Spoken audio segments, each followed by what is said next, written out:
Welcome to the Exceptional Sales Leader Podcast with Darren Mitchell. If you're a sales leader looking to take your leadership to a whole new level, then this is the podcast for you. We'll be exploring tips, techniques, and strategies to help you take your leadership to the exceptional level and allow you to enjoy more money, more meaning, and better sales results.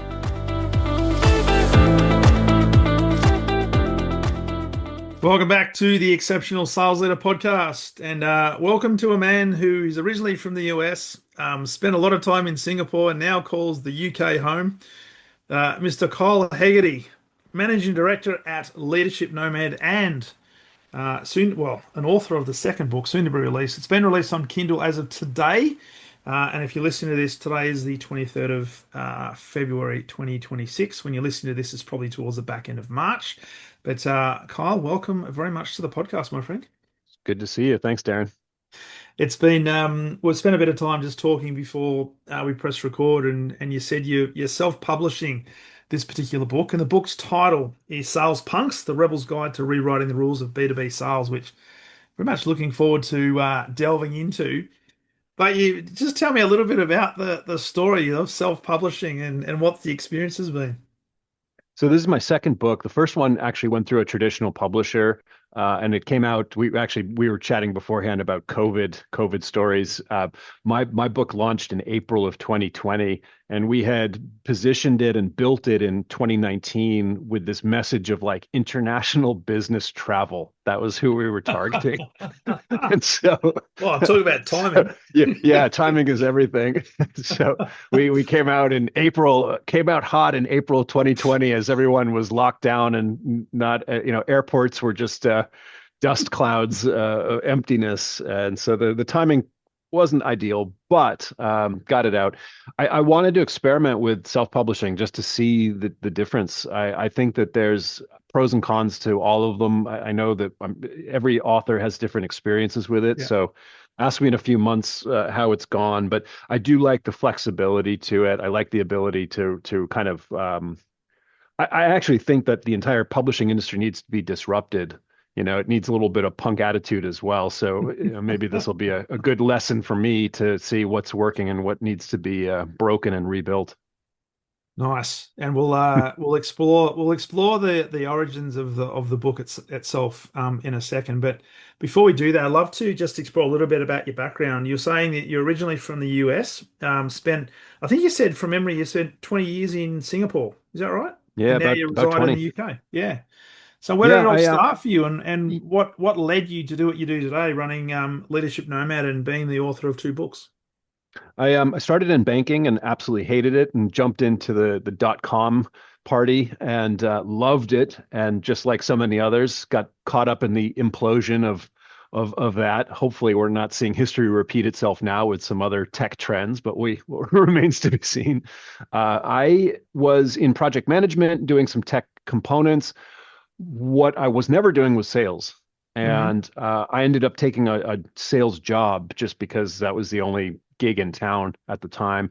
And it was the week of the 9/11 attacks, 2001, September. And they always pick on the new sales guy in terms of giving him the worst territory. So I was, of course, given New York City as my sales territory with zero background of sales training or anything. Meant to cold call into New Yorkers. So that was how I was a trial by fire for sure, right? So about that being thrown into the deep end. I hated it. I absolutely hated it. I hated calling strangers and bothering them and being pushy and reading, I wasn't reading scripts, but I was following messaging that I didn't fully buy into or fully understand. And I had to quickly either quit or figure something out. And I think I actually did both. I mentally quit selling. And when I quit selling, meaning the traditional, what I thought was selling, that was when it started working for me. And so over those last 25 plus years, I've spent my time focused on that consultative approach, trying to help other people find their own voice to a sales approach that works for them. Trying to find bigger sales ecosystems. And what I mean by that is like a lot of non-sales people are still customer facing. And there's Mm. this massive opportunity for businesses to be able to improve how they work with customers, how they expand accounts, and you don't need to be in sales to do it. So I No. love these topics, and I know that you're focused on this as well. So that's why I'm really looking forward to this chat. It's interesting you say that because I often say to teams that irrespective of whether you're carrying a sales quota or not, you're in sales because you've got to Yeah. influence your peer, your customer, a partner, a channel partner, your manager, managing director. And I often say to from a personal level, if you've got a partner, at some stage, one of you got sold, right? One of you got sold. So you're always in sales. So True. That's true. I'd love to just pick your brain a little bit about where you mentally quit. So was there Mm, anything that looking back that you did consciously, or was it a case of that you didn't want to come across as being pushy, you didn't want to come across as being yeah. scripted, and you just became more of Kyle? So the longer story is there was one call that I called this guy. I was in a bad mood and I was probably ready to. It was one of those moments where I was kind of ready to walk out, to Yep. actually literally quit. The only reason I didn't was just because I needed a job, right? I Uh-huh. needed to pay my rent. But I made this call and this guy actually I gave him a pitch and the guy just laughed at me. That was the objection. I'd never been properly laughed at like that.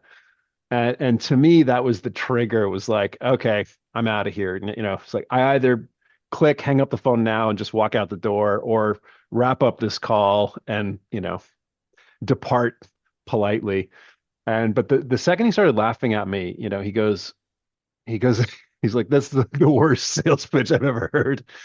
And I just that was the moment where I was like, you know what? I can just be honest now because I don't care. Like Mm. I've quit, right? So I said, you know what? It is the worst pitch you've probably ever heard. I don't even understand what this stuff is. The only reason can you imagine having to cold call into New York City weeks after these attacks? Like, I can't like this is a terrible job. Yeah. And then he started laughing again, but he laughed differently. It was like, now that's the first honest thing a salesperson's ever said to me or said to me recently. Yeah. And we just went back and forth and had this conversation. He said, I could see from my phone that you were most likely a cold call. He said, Yeah. I picked up the phone because I'm looking for any reason not to go home because my wife and I are fighting. And he said, and I'd rather talk to a telemarketer than go home. That's how bad my home life is, which was an insult to me, but also this guy was clearly in a bad spot. But we started having a real conversation, like it was a Yeah. real honest sort of dialogue, and we chatted for a bit. Finally, he was like, "Look, I got to go," but he goes, you know. We will be looking at this type of software stuff, whatever it was that I was representing at the time. Yeah. And fast forward, it ended up closing as a deal. Oh wow. And so I didn't close the deal, but I initiated the Yeah. relationship, but that was a real moment of eye-opening moment because it was like the moment I quit that traditional sales, the scripts, the Mm. structured approach, that was when stuff started working for me. And so I hopefully that answers your question. It's like that's when I say when I quit selling, that was the moment of going, okay, there's something here that's working, and now I just need to figure out what that's all about. Yeah. And fast forward through time, looking Mhm. back, did you work out what that was? Because I know in your approach, it's very much Yeah, buyer-centric, buyer problem solving, not seller selling products, services, and trying to retrofit services into perceived needs.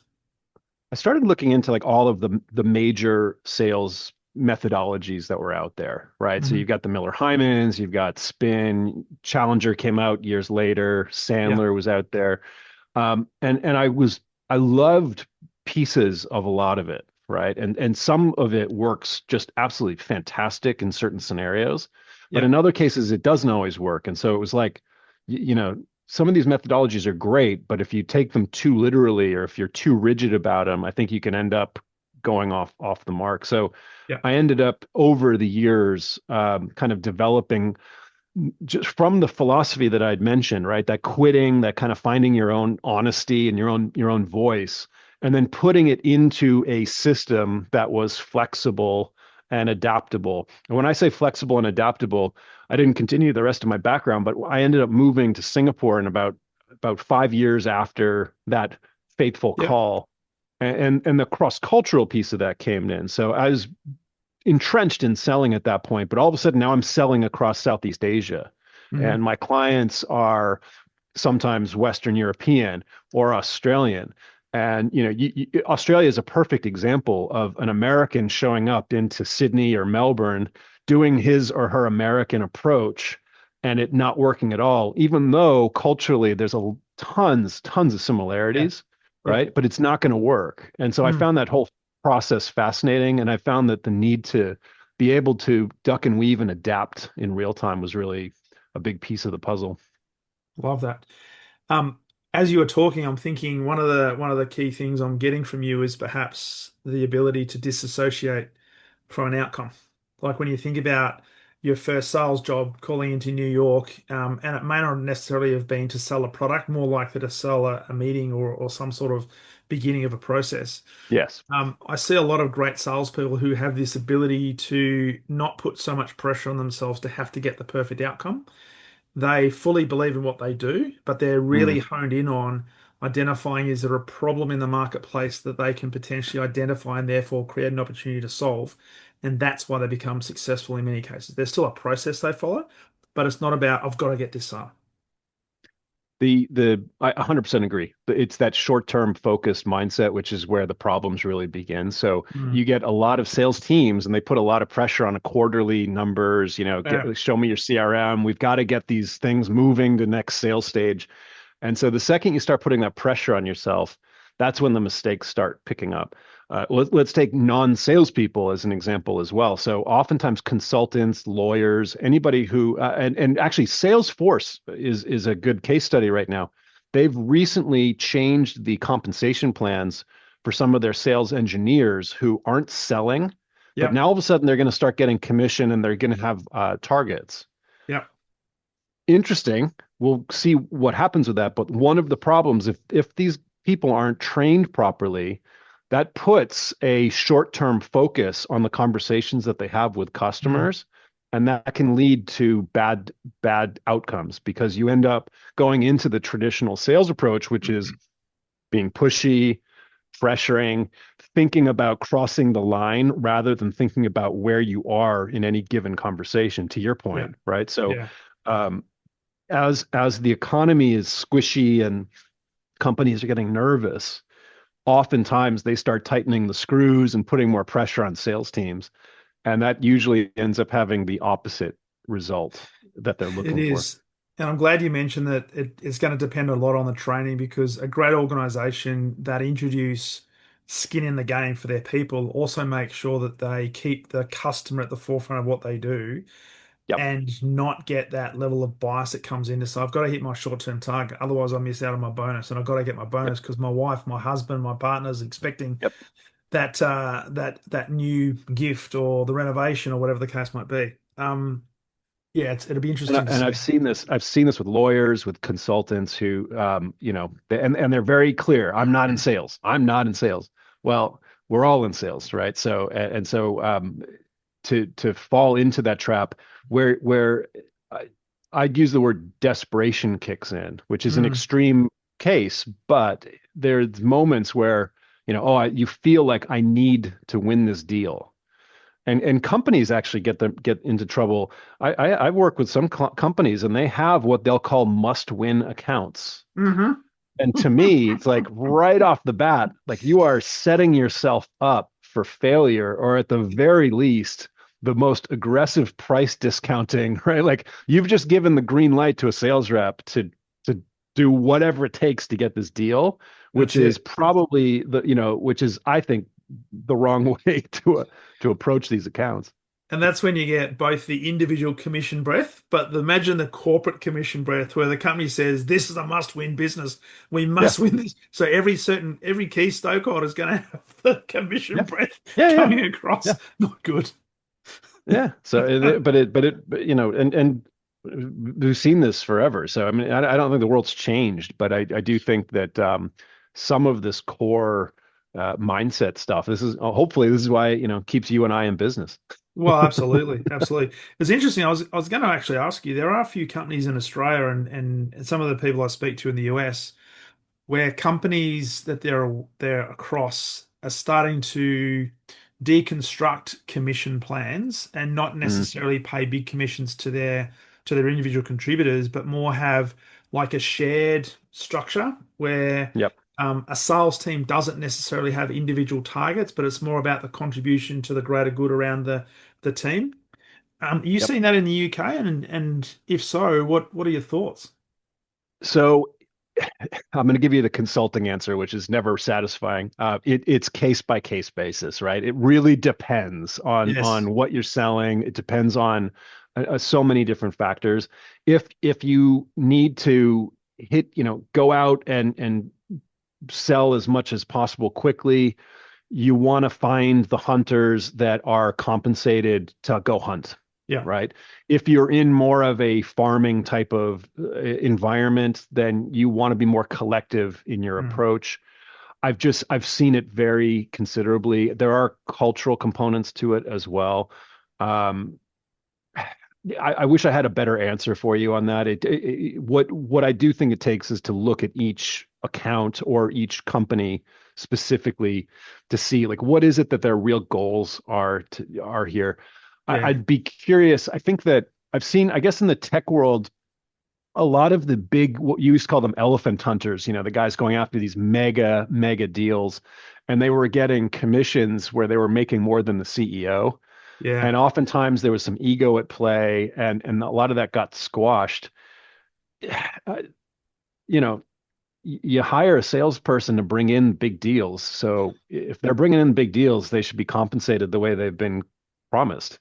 And Um, particularly if they're going to get a percentage of the profitability, the yeah, margin, the ongoing revenue, then it's yeah, almost like it's a no-brainer versus what it's I, a what I no-brainer. used to have in some of the companies I used to work with is they had a finite budget around commissions, and there were situations where senior directors were retrospectively changing the targets to minimize the Yes, commission payouts. Absolutely. What a Well, motivational factor that was. there's so many scenarios where every year the sales team readjusts the commission structure That's and right. basically puts everybody back. So it can create a real negative spiral. And actually that gets into one of the ways I kick off the book, which is basically saying, look, there's what I'm calling a sales recession going on right now. And part of that is the fact that I think one, there's always been a negative connotation of sales, right? Yeah. So that's an ongoing problem. Because a lot of the comp gets readjusted, and the house always wins rather than actually Always. comping the reps as to what their expectations were, and if they were successful, they should be compensated for it. Yeah. I'm seeing a lot of shenanigans, call it, right, in the spreadsheets and the finance side of things to readjust that stuff. That's another problem. But I think that there's a um, team purpose that's been lacking as well. Mm. We can get into the details of that, but I just there's a bit of a malaise that's going on, and the data that to me backs that up is, and I'd be curious the numbers that you've seen recently, but someone actually pinged me yesterday, said that a HubSpot report came out last year saying like 25% of reps were hitting their targets. It's And insane. It's insane. it's I'll, insane. I'll And go but even that's a further. downward trend, right? That's a Yeah. downward trend over the last decade, Yeah. massively downward.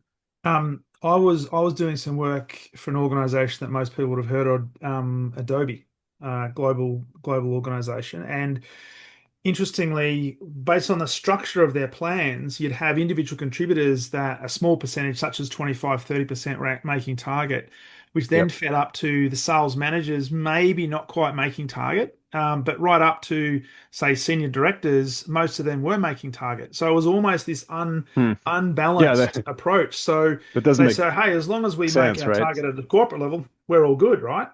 So they were trying to Yeah. change the Yeah. entire coaching and methodology and approach to make sure that, hey, how do we lift this 25% to like 75%? How do we get it close to Yeah. 100%? And how do we enable our salespeople, not by giving them soft targets, but by giving them better capabilities and appropriate training to have the right conversations and manage their pipelines effectively so they can change the percentages. It's staggering.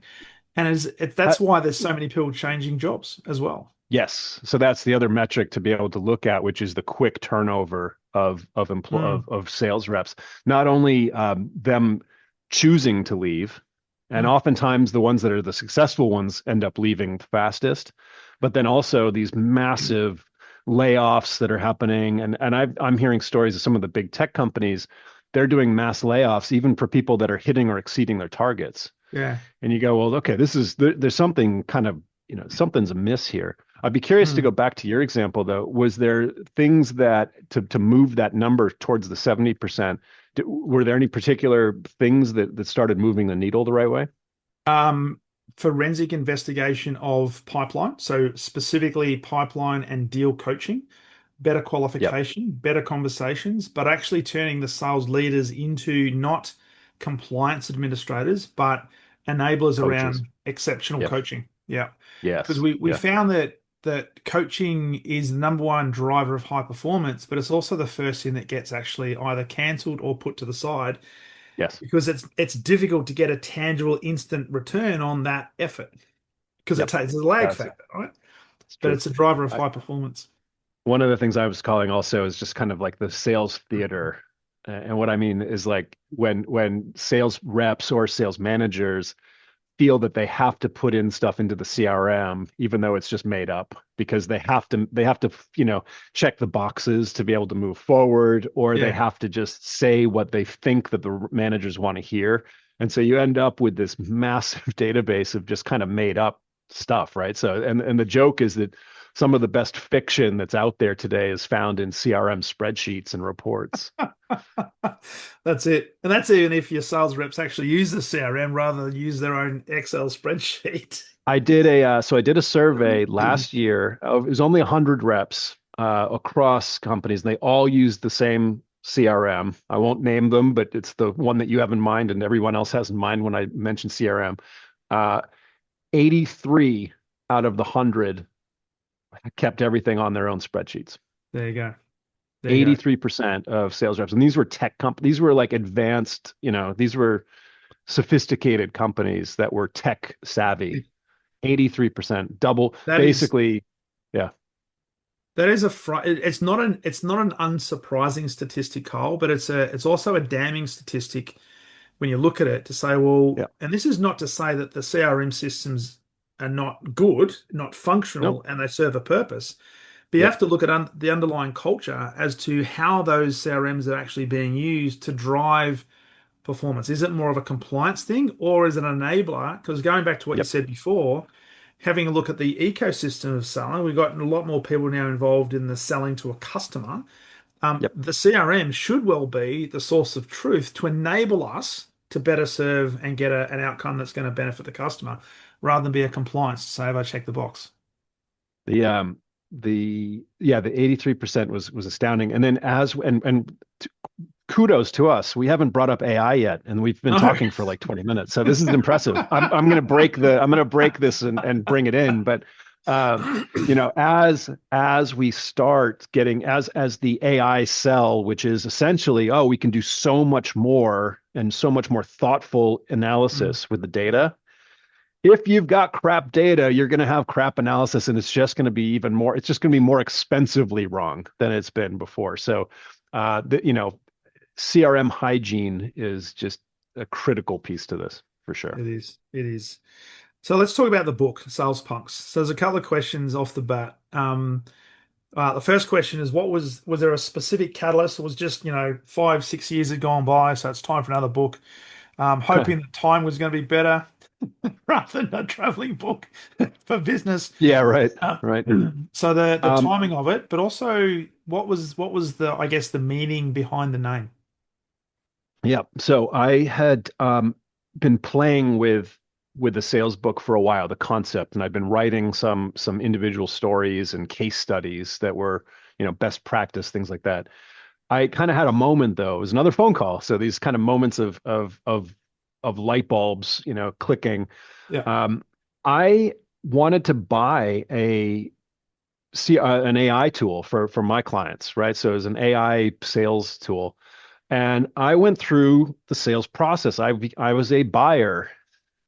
I spend most of my time thinking about the world from a sales perspective, Yeah. but all of a sudden I was now a buyer.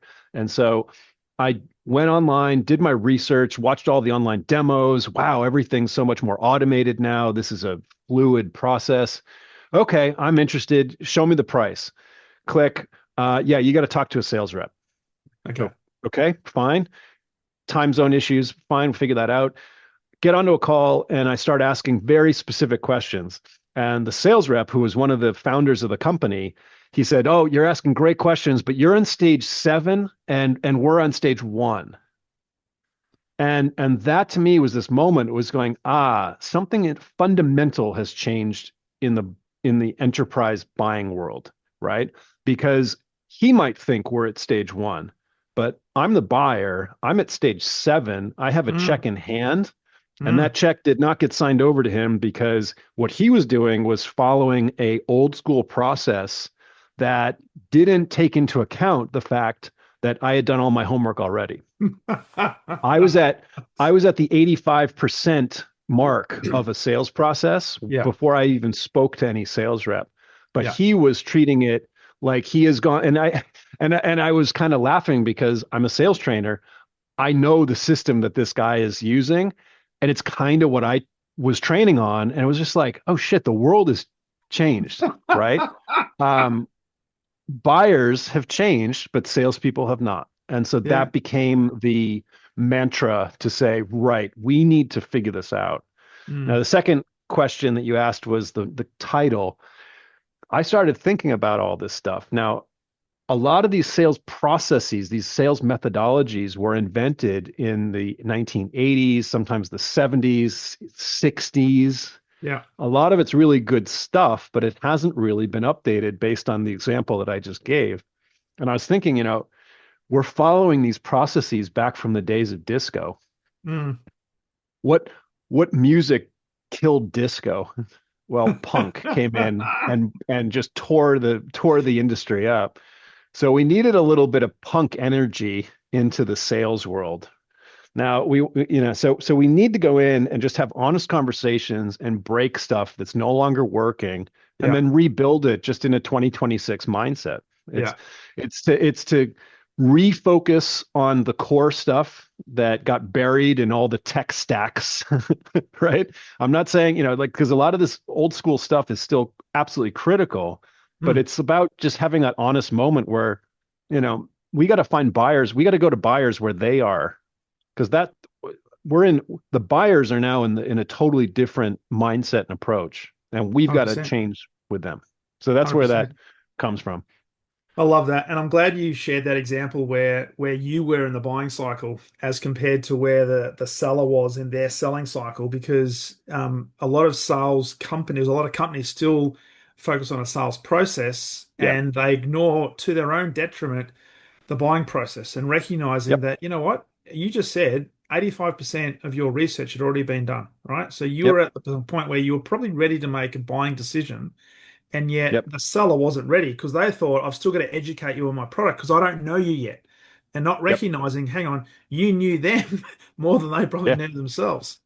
Yeah, I knew the product. I knew what I just needed a couple of, specific things. So the one of the challenges that we're in right now is that the world has gone into an automation type of mode. So it's almost Mm, like the Netflix mindset, right? Which is B2C, fine, yeah, which is I should be able to click and just buy something if I want to. Okay, yeah, fine. If you're going to automate, automate, get the sales rep out of this whenever possible.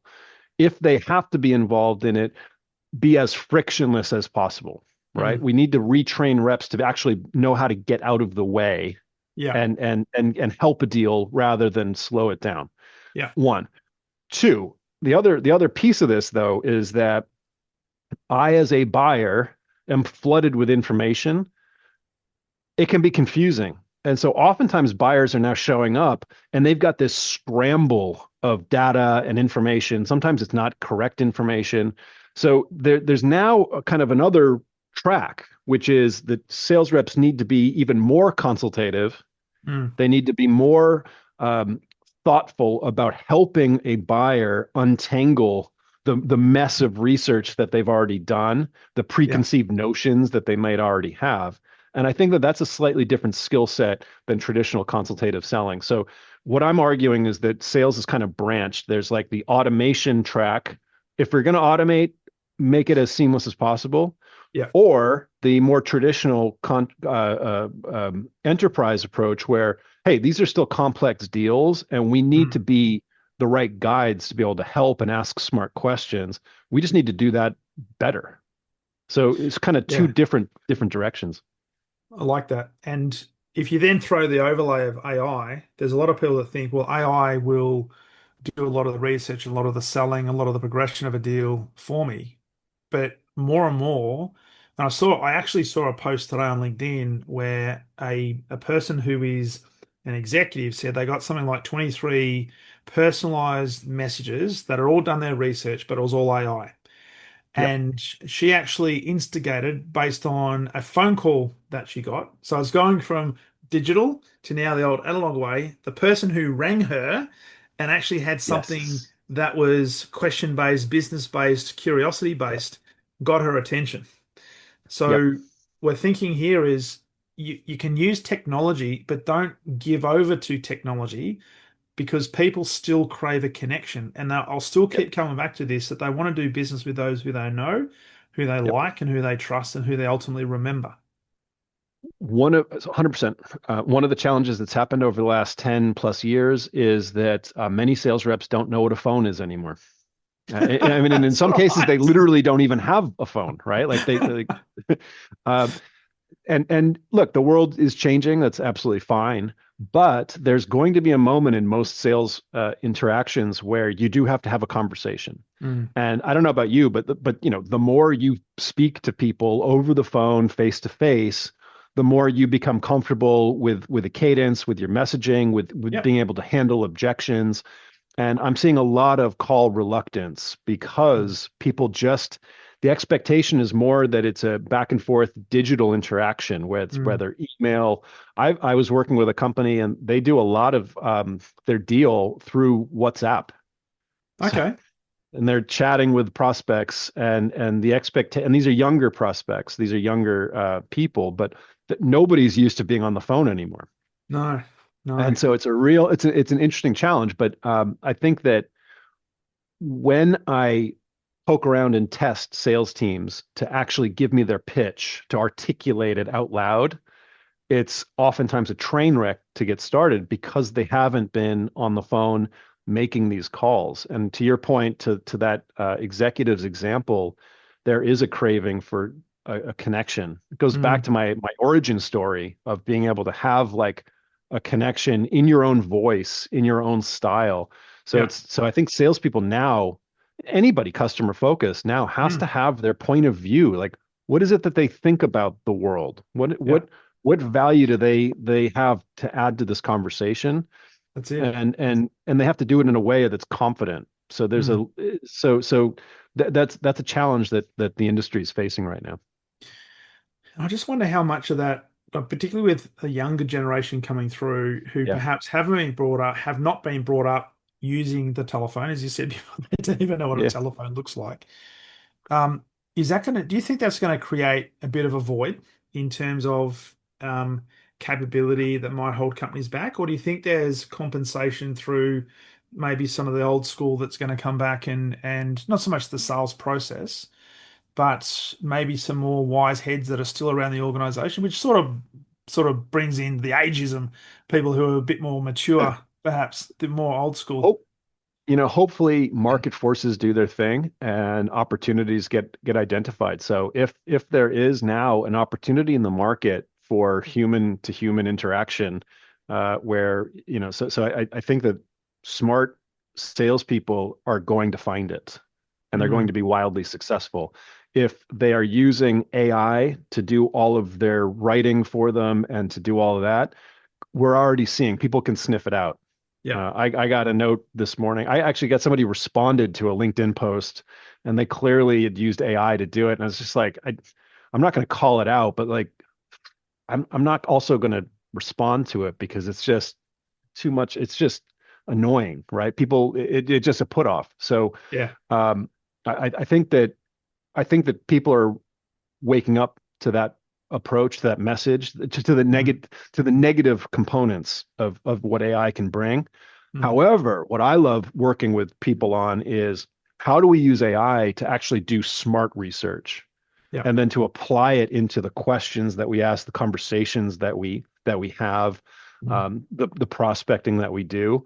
But the line for me is, if AI is writing your stuff for you, you're not doing yourself any favors. So I think that the opportunity will be for people that know what a phone is, or if they don't know what a phone is, they have the guts to be able to step up and go, okay, let's figure this stuff out and let's use this channel as an opportunity to be able to Yeah. increase my lead numbers. The stats I've seen recently is, if you're just sending out LinkedIn posts or notes and emails, if you add calling into that mix, it's like a I don't know, 3 to 5 times higher likelihood of getting some pipeline opportunity. I mean, it's Yeah. the numbers are just crystal clear. Yeah, and it's even simple things. And I know a lot of people use on LinkedIn, for example, they use the audio messages, right? So Yeah. they'll send an audio, they'll send a video message. But it has to be targeted and it has to be specific and it has to be not Yep. based on your product. It has to be with a genuine level of curiosity. Yep. The only other thing I was going to add there around AI, and it's something that I was grappling with, certainly doing training with a lot of organizations the last couple of years, is if people give AI, I guess, um, the authority to come up with proposals, do their research, write the executive summaries, etc. At some point in most customers' buying cycle, there will be some form of conversation slash presentation slash pitch. Let's do a demo and let's talk this through. The Yep. danger I see with this is if you use AI to the point where just create the proposal and send it off and hope that it's going to wow the audience, you got to know your stuff. So where I see a lot of organizations and salespeople and sales leaders using AI really well is they train the AI engine based on their own voice. So it's their thoughts. They just frame it in a slightly different way. So it's not Hmm. like they're giving the AI the authority to come up with Keys. the Yeah. Yeah. content because they know that at some point they've got to pitch it. So it's going to be Yep. very easy for somebody to say, "Hey, Kyle, you've sent me this fantastic proposal. It looks great, but when you come in and start presenting it, it sounds like you're a completely different person. Did somebody else write this?" Mm. So it's got to be My you. I would say, like, just to take it one level of detail more, it's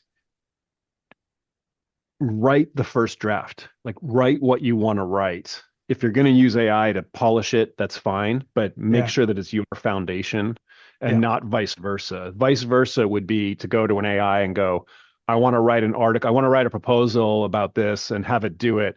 That's no longer you. You're not the author there. You're no, just the prompt king, right? So yeah. and I know that's very specific, but that's right now what I'm seeing makes it a little bit easier to then go in and follow up with a conversation because it's still at its core, it's still your concepts, it's your ideas. Yeah, yeah, 100%.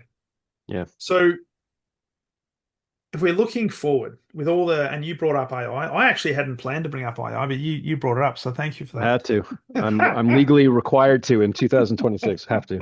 that.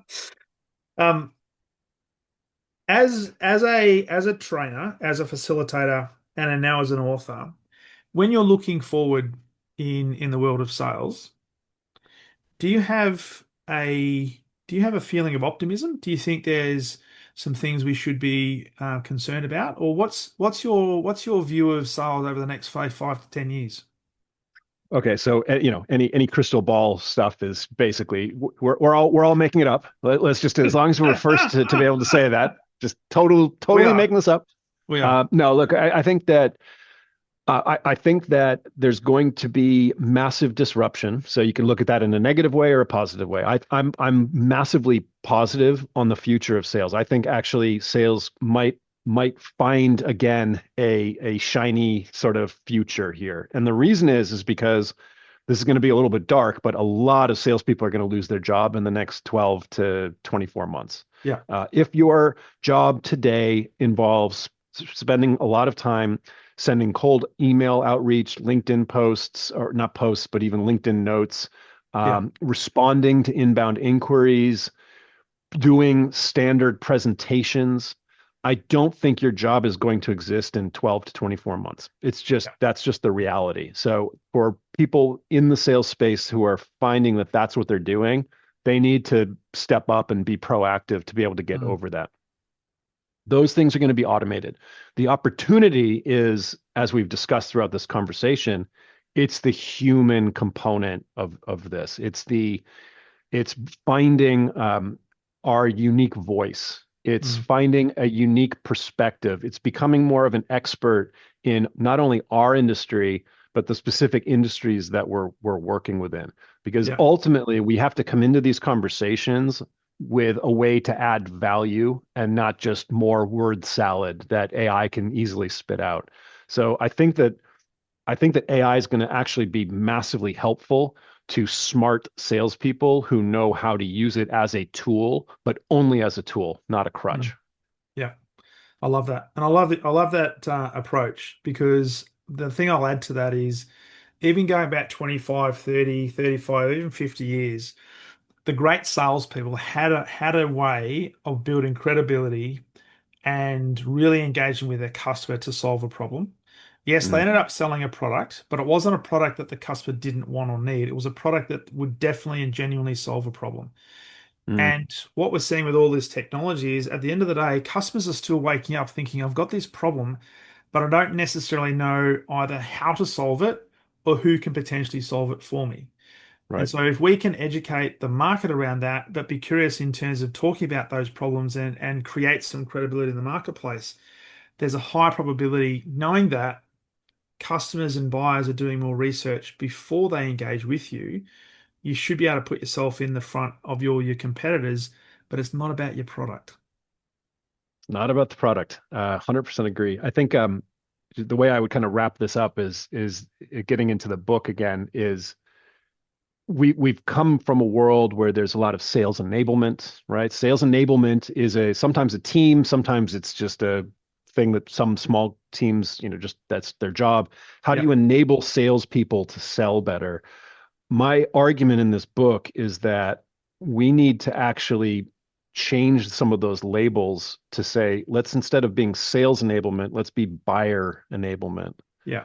And what I mean by that is it's the flip side of the same coin. But Mm. rather than spend my time thinking, how can I help my salespeople sell more stuff? What if I spent that same amount of energy thinking, how can I have my buyers buy? And it starts to change the output that you come out with. So maybe I don't need more slides. Maybe I don't need more marketing material. Maybe I don't need more, AI generated stuff. Maybe I need to be thinking about what obstacles are in the way that buyers have today. Mm. They are strangled in too much information. So Yeah. how do we help them clarify that faster? They have more people in their organization who can say no because Mm. there's more bureaucracy. There's a greater movement towards safety. Mm. So the way to the, so it's harder to buy new things. How can we spend time helping them navigate their own internal systems? Yeah. How can we coordinate internally with other business units in our organization to make the buying process easier? Mm. I'm sure we've come across like some companies, it's actually hard to buy from just because That's you've got right. to like so a sales rep's job actually should be to shield the buyer from the BS that they have to go through internally, right? If it's just a different way 100%. of thinking about it. So these are examples, though, I think of what buyer enablement mindset means. And it doesn't mean we have to get rid of sales enablement. It just means that they should be thinking about this in a different sort of evolved way. Well, it's a psychological shift, really, when you think about it. And it's not I wouldn't say it's an onerous shift, because if you talk to most selling organizations, they will probably talk to you and look you straight in the eye and say, yeah, no, we do everything with the customer at the Yes. center of what we do, right? We are Yes. customer obsessed. But then Yes. you look at their process and you Yep. think you Yep. are anything but customer obsessed. But if they actually did that, then you'd probably find that there's a lot more, a lot more ease of doing business, but a lot less resistance in that process. 100%. Yep. Yeah, Yep. love it. So, hey, it's been a great conversation. I know it's nearly on the hour. If there was, and this is almost like asking somebody if you got a favorite trial, so I'm not going to do that. But is there a specific part of the book that you look back on as not so much your proudest component, but is there a little favorite component within the book that you always like to sort of give yourself a little pat on the back Little around? pat on the shoulder. Yeah. The book is actually structured as a story. So basically Okay. the story is of a guy who gets hired in as a VP of sales, and he thinks that he's inherited something, but he turns out it's much messier in reality. And he's got to put together a team of people to be able to clean this thing up and fix the world, right, that he's seeing. So the Yep. entire thing is actually a story. Along the way, he comes across a couple of characters. There's two characters that I'm most proud of in this. One is as a kid named Quaid, and Quaid he's the sales guy that just quietly hits all of his targets and he gets all of it done. He's terrible at updating his CRM. So he's not a perfect shiny example, but he's like a guy who just is able to kind of sift through the noise. So I'm really proud about the case study, or looking in as to what makes this type of sales rep tick. And Yep. I love his character, and he goes through a bit of a journey on that one. The second character that's my favorite is the buyer. Okay. It's a sales book, and as I'm writing it, all of a sudden I realize, I'm thinking about this the wrong way. I'm thinking about, what do sales teams need? Mm. That's not the question. The question is, what do buyers thinking, right? Like, what do buyers need? And so I've got I love this character, and her name, I've called her Jade, Jade. because she's jaded. She's pissed off. She's sick of it. She's like, she doesn't hate salespeople. She hates the way salespeople sell. Yeah. And so those are the two characters that I'm most proud of in that book. Love it. Love it. So, hey, Kyle, this has been a great conversation. So, for people listening to this, which is probably going to be in March, the book it's now out right now. There it is, right in front of you. You got the hard copy in front. Yeah, Firstly, there for it is. people wanting, yeah, we'll make sure that people see that on the video. For people, firstly, want to connect with you, Kyle, and learn a bit more about what you do. And second of all, where can they get the book? I have an AI chatbot that you can talk to. No, I'm just kidding. I don't have any AI. The LinkedIn is my only social media. So Okay. connect with me on LinkedIn through my name, that's how you can find me. My website's Leadership Nomad. That's the company. So there's details there. As of now, the book is available on Amazon, and that will probably expand into different channels. Yeah. But stay tuned on probably the website, which would stay updated in terms of best ways to get that. Right now, it's an ebook. There's a soft cover. There's no audiobook yet, but we'll see what the demand looks like for that. Maybe you can get your AI chatbot to read the book. What do you reckon? I have a tool that actually, it's an AI chatbot that is your prospect. So you can program them to be a difficult prospect, and you can Okay. basically practice with it. It's wonderful. It's Nice. a really cool thing. And I've created Jade. So I do have a Jade that I'll probably run some promotions to. If anybody can get past Jade, they get a free copy of the book. Well, that's a good incentive. I love that. Love that. Hey Kyle, great to have you on the podcast, my friend. It's been a terrific conversation. Very Yeah, much appreciate it. great. Good luck with the book.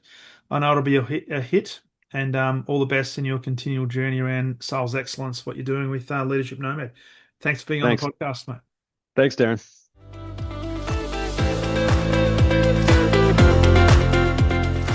Thank you for listening to the Exceptional Sales Leader podcast. I trust the information in this episode has been helpful in your journey towards becoming exceptional. And remember, please take the time to rate the show, subscribe to the show so other people can find it, but But also, if I can help you, jump on my calendar, go to leadwithdarren.com, and let's have a conversation about how I can help you along your journey to being exceptional.